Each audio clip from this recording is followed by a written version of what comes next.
오늘도 하나님의 은혜가 우리 모두에게 가득하시기를 축복합니다. 오늘도 참으로 좋은 날입니다.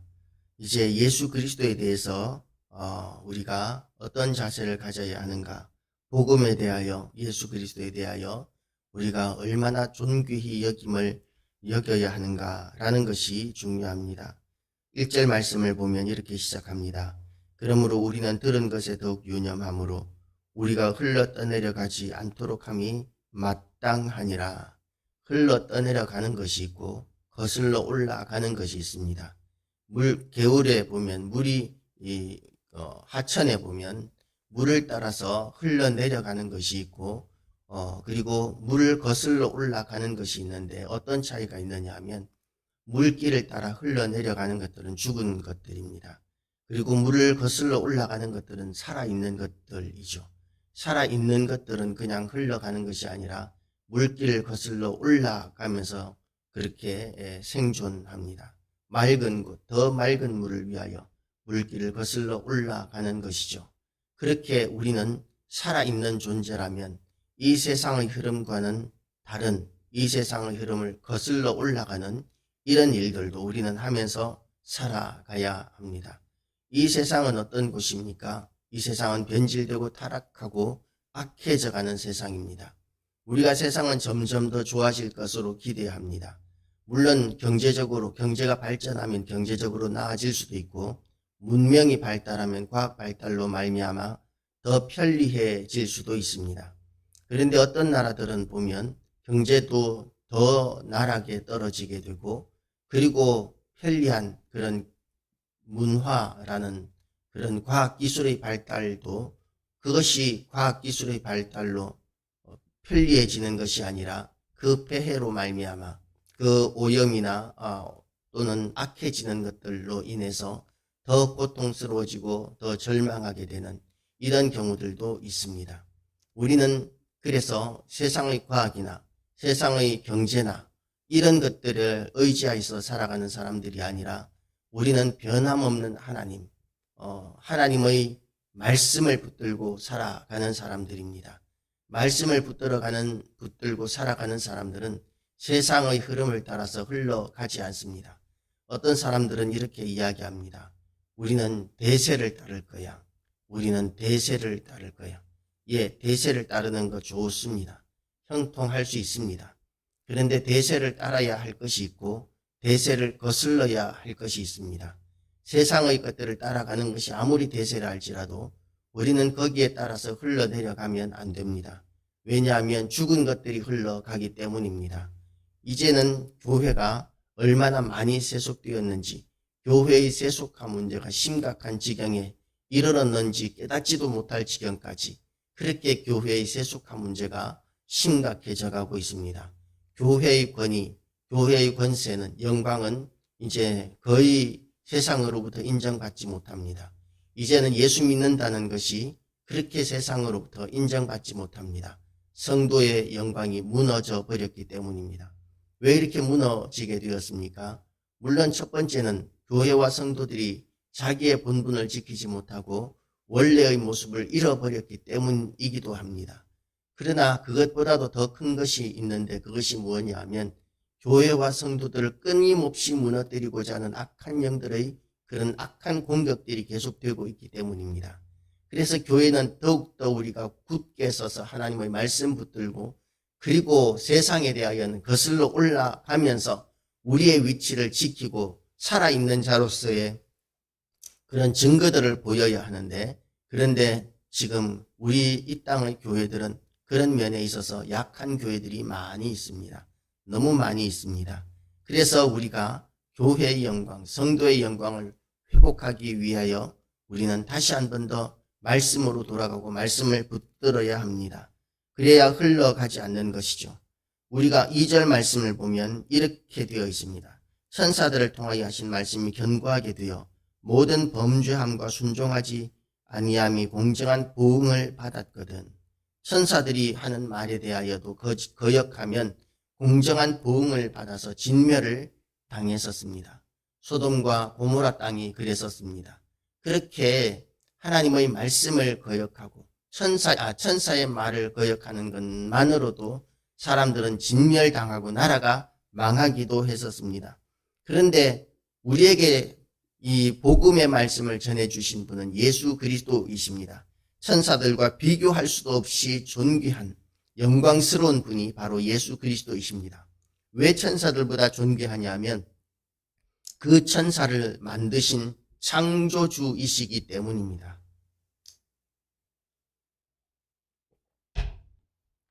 예수 그리스도는 천사를 만드셨을 뿐만 아니라 세상 모든 만물을 창조하신 창조주이십니다.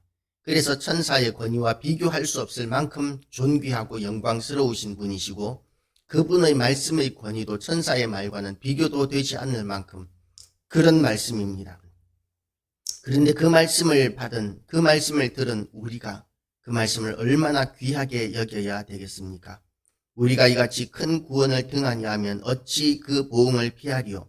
이 구원은 처음에 주로 말씀하신 바요 들은 자들이 우리에게 확증한 바니 하나님도 표적들과 기사들과 여러 가지 능력과 및 자기의 뜻을 따라 성령이 나누어 주신 것으로서 그들과 함께 증언하셨느니라.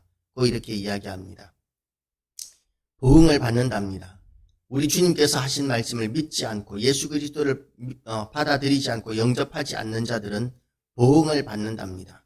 아니 말씀을 듣지 않는 것 정도가 무슨 큰 죄가 된다고 이렇게 보응을 받는다고 할까라고 생각할 수 있겠지만 말씀을 받지 않고 예수 그리스도를 영접하지 않는 것은 너무나 심각한 범죄입니다. 어떤 범죄냐 하면 신성 모독에 해당하는 범죄입니다.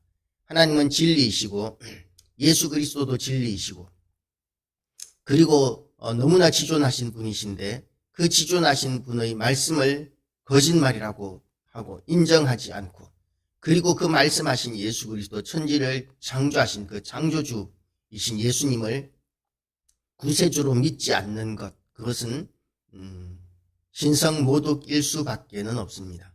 그래서 그 자체만으로도 용서받을 수 없는 가장 큰 죄가 되는 것이죠. 그래서 하나님께서는 또한 그 말씀만으로도 우리에게 엄청난 그런 복이 되고 그것을 받아들이지 않는 자들에게는 엄청난 큰 벌을 내릴 수 있으심에도 불구하고 그 말씀을 사람들에게 믿게 하시려고 하나님께서는 표적들과 기사들과 여러 가지 능력과 및 자기의 뜻을 따라 성령이 나누어 주신 것으로서 그들과 함께 증언하셨다고 이렇게 이야기합니다.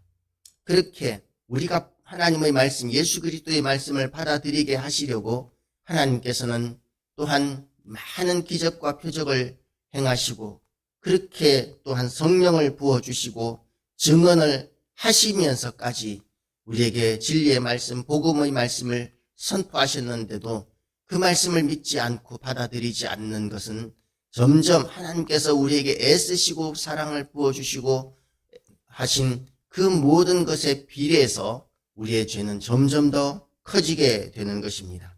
하나님이 우리가 말하는 바 장차 올 세상을 천사들에게 복종하게 하심이 아니니라.